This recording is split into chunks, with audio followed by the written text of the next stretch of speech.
ब्रह्मपुत्र, कृपया स्वर्गलोक और पृथ्वीलोक की इस संयुक्त सभा की कार्यवली पर प्रकाश डालिए।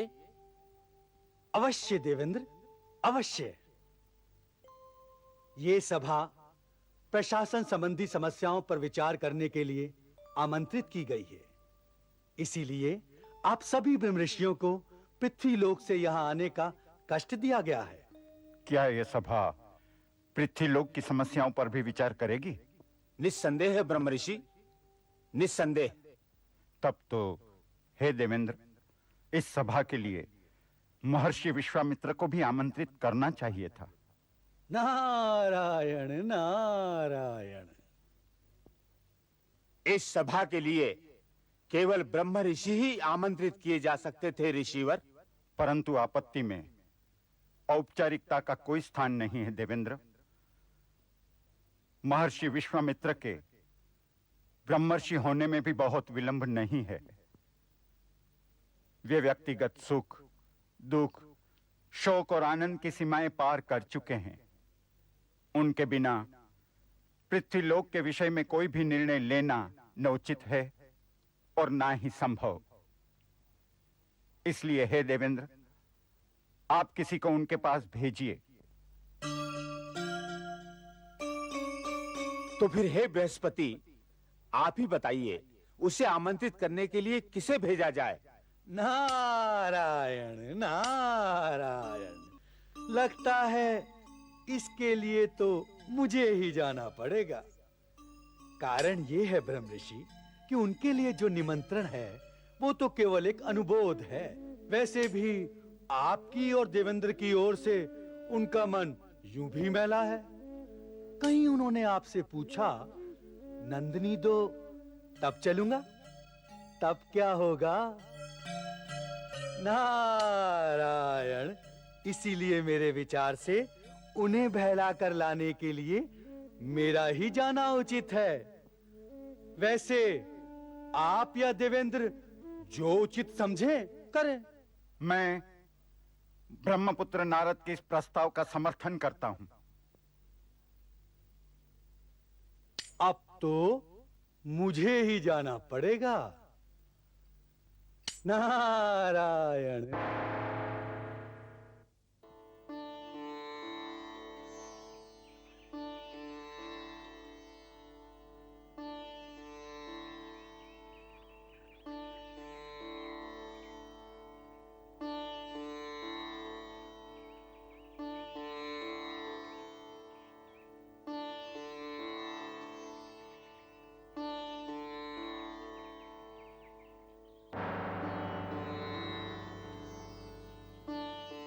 नारायण नारायण।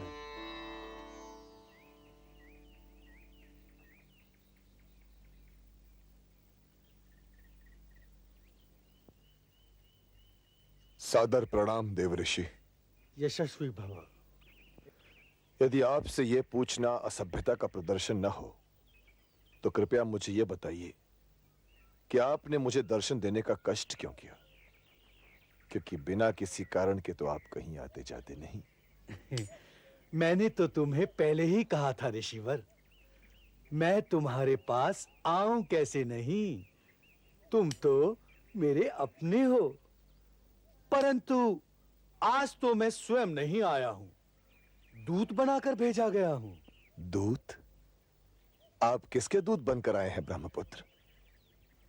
औपचारिकता तो ये कहती है कि मैं देवेंद्र का दूत हूं, परंतु वास्तव में मैं ब्रह्मर्षि वशिष्ठ का दूत हूं।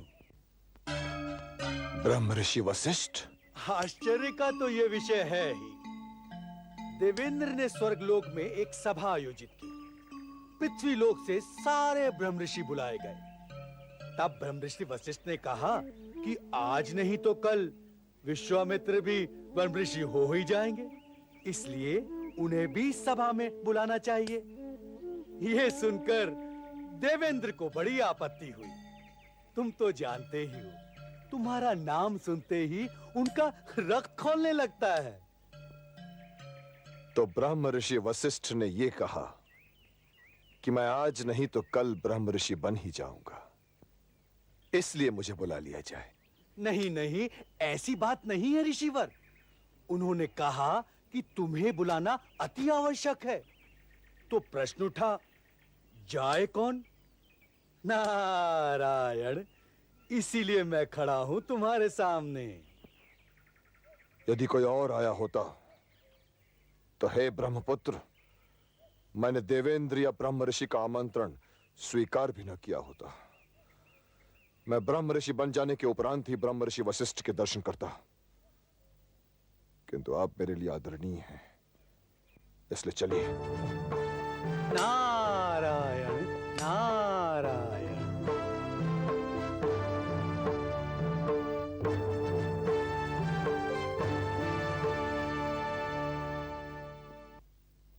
हे महर्षि विश्वामित्र, स्वर्गलोक में आपका स्वागत है।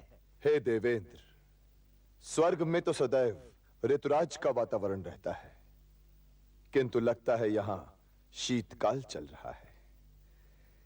क्योंकि यदि ऐसा न होता तो आपके स्वर में यूं माधुर्य न होता। ब्रह्म ऋषि वशिष्ठ, सादर प्रणाम। ब्रह्मर्षि भव। मैं आपके आशीर्वाद के मार्ग पर चलकर ब्रह्म ऋषि बनना नहीं चाहता ऋषिवर।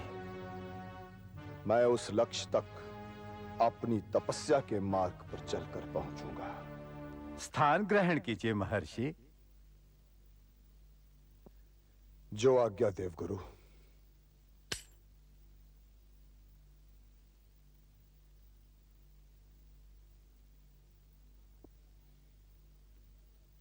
इस सभा में ब्रह्म ऋषि, तत्ववेत्ता व दार्शनिक विराजमान हैं। आप मेरी इस शंका का समाधान करें कि सृष्टि में वो क्या है जिसका मूल्यांकन नहीं किया जा सकता है, जो सबसे बहुमूल्य है। न्याय, ज्ञान, धन, आनंद, भक्ति। ब्रह्म ऋषि, आप इतने मौन क्यों हैं? सृष्टि में सर्वश्रेष्ठ है सत्य। सत्य से उत्तम कोई नहीं। सत्य ही सर्वस्व है। परंतु उस सत्य की मर्यादा की रक्षा इतनी सुलभ नहीं। वो तो तलवार की धार पर चलने के समान है। नारायण। तो इस सत्य के व्रत का पालन करने वाला कोई है? क्यों नहीं। सत्यव्रत महाराज के सुपुत्र अयोध्याधीश हरिश्चंद्र सत्यव्रती हैं।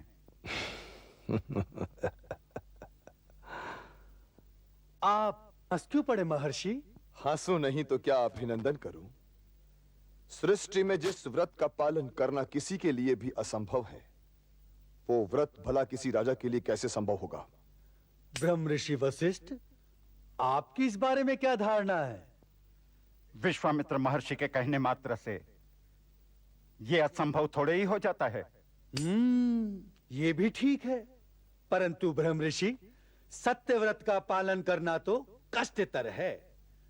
राज्य छूट जाए, पत्नी और संतान भी छूट जाएं, नीच से नीच दासत्व भी स्वीकार करना पड़े।